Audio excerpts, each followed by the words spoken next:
Police established that he had lied about when he last saw Sevak and changed parts of his story after CCTV footage was discovered. Phone records showed he repeatedly tried to contact Sevak after he disappeared. Friends. On 20 October 2014, 21-year-old Sevak Simonian was last seen in Sydney. 4 days later, his family found his car abandoned at the end of Kanangra Boyd Road in Kanangra-Boyd National Park after being led there by one of Sevak's closest friends. Despite a 17-day search involving police, helicopters, cadaver dogs, SES volunteers, and experienced bushwalkers, nothing was found. No backpack, no phone, no clothing, and no remains have ever been recovered. The New South Wales coroner declared Sevak legally dead in 2019, but was unable to determine how or where he died. Background Sevak lived with his parents and brothers in Belrose, New South Wales. Friends described him as quiet, intelligent, and someone who loved nature. He spent a lot of time bushwalking, kept fish and coral, and was interested in organic farming. He worked at Bunnings Australian home improvement store in Narrabeen and also delivered food for an Indian restaurant. His family said it wasn't unusual for him to go bushwalking, but he would usually let someone know where he was going. He had no diagnosed mental illness and there was no evidence he was suicidal. The last confirmed sighting The last confirmed sighting of Sevak was on the evening of 20 October 2014. CCTV showed him at Chatswood Bunnings with his friend Zaire Ohanian, returning timber just after 8 p.m. His parents believe he came home later that night because food in the kitchen had been moved. The following evening he failed to turn up for his delivery shift. His employer couldn't contact him, and neither could his family. After 2 days of trying to reach him and speaking with friends, his parents reported him missing. Finding the car The next day, Sevak's father and brother went searching with Zaire. According to the coronial findings, Zaire suggested they search the Blue Mountains and eventually directed them down Kanangra Boyd Road, about 27 kilometers from the park entrance. They found Sevak's car parked at the end of the road. The coroner later said it was highly implausible this was simply a lucky guess, and concluded Zaire must have known where Sevak had gone, although exactly how he knew was never established. When police searched the car, they found fertilizer, timber palings, a new Nokia phone still in its box, and Sevak's well-known snake boots. His usual phone was missing. His family said he would never normally head into remote bushland without those boots. The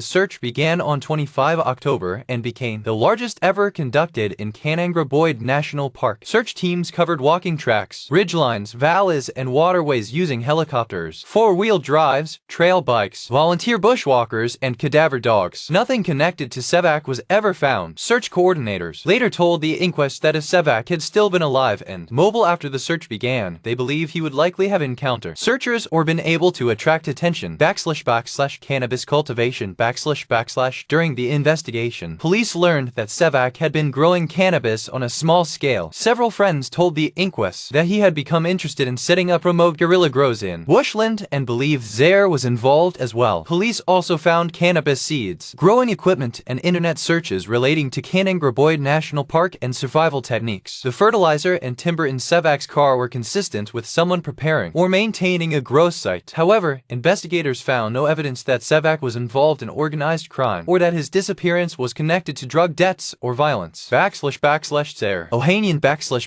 Zaire became one of the more controversial parts of the investigation. Police established that he had lied about when he last saw Sevak and changed parts of his story after CCTV footage was discovered. Phone records showed he repeatedly tried to contact Sevak after he disappeared. Friends later testified that they believed Zaire knew more than he admitted, but whenever they confronted him, he refused to explain how he knew where the car was. Police intended to interview him again, but in 2016 Zaire died in Brazil after a cocaine capsule he was allegedly transporting internally ruptured. Any information he may have had died with him.